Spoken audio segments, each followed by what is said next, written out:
50대에 50%, 60대에 60%, 70대에 70%가 재밌다. 전립선을 비대증을 가지고 있다고 보시면 됩니다. 전립선 비대증 자체는 혹시 그런 정력에 영향을 주나요? 어떻게 생각하세요? 저는 할 얘기가 있습니다. 이게 점점 커지죠. 나이가 들면서 대장이 커지진 않잖아. 그렇죠.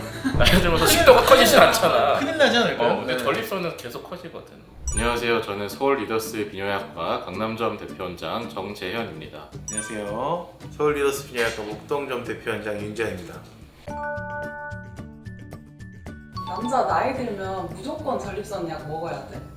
그래야 되나? 나이가 들면의 기준이 몇 살이죠? 50, 60 이상? 50, 60 이상? 무조건은 아니죠. 80대의 어르신들도 소변 잘 보시는 분도 있으니까.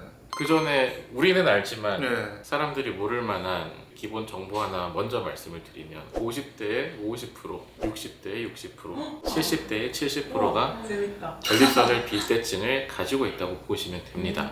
그러면은 50, 60에서 비대증이 있는 사람은 50%라고 가정을 하고 그 50%의 인구가 약을 무조건 먹어야 되냐라는 질문을 바꿔서 생각을 해보면 그렇지는 않죠. 네. 증상이 아주 심하다면은 뭐 약을 몇 개씩 드실 수도 있겠지만 증상이 전혀 없으신 분들도 꽤 있고요. 근데 이제 방광 기능을 조금 살려주고 싶다면은 약을 꾸준히 먹는 것도 도움이 될 수는 있습니다. 전립선이 크다고 무조건 먹는 건 아니고 커도 불편하지 않으면 안 먹는 거고 약이 이제 크게 두 가지 있잖아요. 네. 소변 잘 나오게 하는 거, 전립선 크기 줄여주는 약. 전립선 비대증 자체는 혹시 그런 정력에 영향을 주나요? 어떻게 생각하세요? 저는 할 얘기가 있습니다. 이게 전립선 비대증이 아주 심해서 전립선 주변에 이 신경을 누르게 되면 영향을 줄 수 있다고 생각을 하기는 하는데 사실 그 정도까지 되려면 많이 커야 되거든요. 그래서 사실상 두 개는 크게 연관이 없다고 보는 게 맞죠.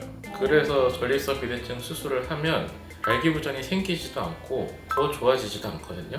근데 진짜 컸던 사람은 수술하고 발기가 더 잘 되는 사람도 있어요. 눌렸던 신경에서 회복되면서. 궁금한 게 진짜 컸던 사람은 얼마만큼 컸나요? 제가 작년에 수술했던 제일 컸던 키 작년인가? 정확히 기억이 안 나는데 280cc 있었거든요. 그러면은 280cc 보통 이제 우유? 전립선 비대증 수술하고 돌연의 조직 담으면 이 종이컵보다 조금 작은 통 한 통, 두 통 나오는데 그 사람은 젓갈통으로 한 세 통 나왔거든요. 그 수술 이름 혹시 뭐예요? 280은 홀랩이라고 아, 내시경으로 레이저 수술. 그쪽을 레이저로 떼는 건가요? 그죠? 레이저로 깔끔하게 비대증만 정상 조직 남겨놓고 계란으로 치면은 안에 노른자만 쏙 뽑아내는. 몇 시간씩 걸리는 거예요? 야, 이것도 사실은 전립선 크기가 작고 수술하기 쉬운 위치에 있으면 되게 빨리 끝나기도 하는데 비대증이 30cc 이상부터 비대증이거든요. 그래서 보통 50cc, 60cc 이렇게 2배, 3배 커진 전립선을 수술하는데 요새는 좀 빨라져서 30분 정도면 끝나는데 280cc 이런 거는 2시간 반, 3시간 걸려요. 3시간. 힘들 것 같아. 너무 힘들죠. 그 이외에도 수술 방법이 많죠? 요새 새로 나온 시술, 리줌이나 유로리프트 결찰술 이런 걸 할 것 같아요, 저 같은 경우는. 저도 저희 아버지는 가급적 홀랩보다는 리줌이나 유로리프트를 권해드리고 싶죠. 왜냐하면 시간 자체가 차이가 많이 나. 시간도 그렇고 그리고 아웃풋도 좀 다른 느낌이 좀 있는 것 같고. 어떻게 생각하세요? 홀랩은 다 도려내니까, 물론 전립선 다가 아니라 비대증 다 도려내니까 재발이 거의 없어요. 뭐 30년, 40년 걸리니까 홀랩을 제외한 모든 수술은 재발 가능성을 따져야 되거든요.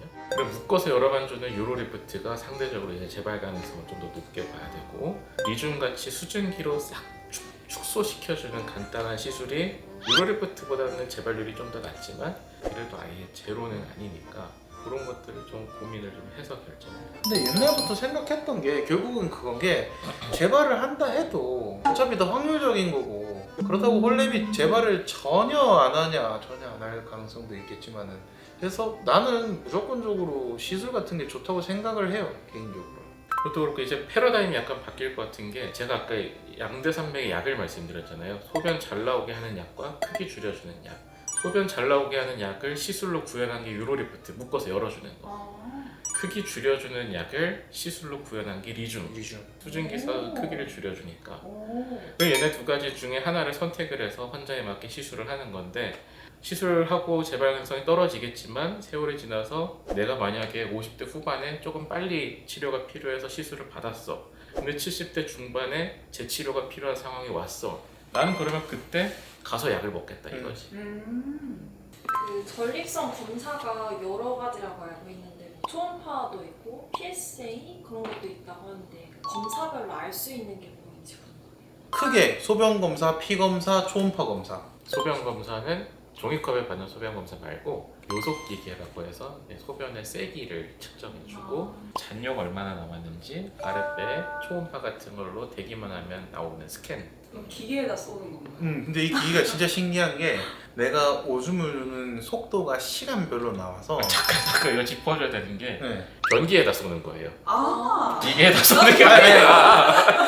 변기에다 쏘면은 기계가 걔를 읽어주는 거지. 기계에다 쓰면 기계 망가지지. 그래서 그 소변을 보게 되면 오줌이 나오는 속도, 오줌 누기 시작해서 언제 끝났는지, 그때 이제 속도가 얼마나 빠른지, 패턴이 어떤지까지도 다 볼 수 있어서 그걸 보고 아, 좀 막혀있는 패턴이구나, 굉장히 방광이 예민하구나 이런 걸 파악할 수 있는 검사. 그 다음에 이제 혈액 검사. 그게 PSA. 저는 이제 환자들분들한테 설명을 할 때 전립선 세포가 깨질 때 생긴다라고 좀 알기 쉽게 설명을 해드려요. 그러니까 이제 언제 올라가냐, 전립선이 크면 자연적으로 깨지는 게 많을 거니까 올라갈 수 있다. 그래서 큰 전립선 비대증에 올라간다.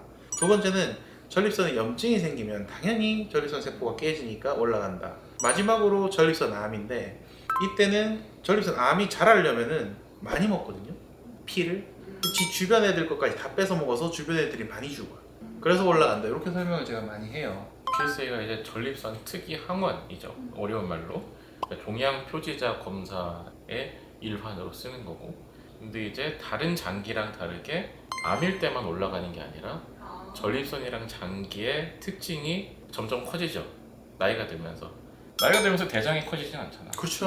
나이가 들면서 식도가 커지진 않잖아. 큰일 나지 않을까요? 근데 네. 전립선은 계속 커지거든. 그래서 종양 표지자 검사로서 약간 해석하는데 약간 한계점과 특수성을 고려해야 된다.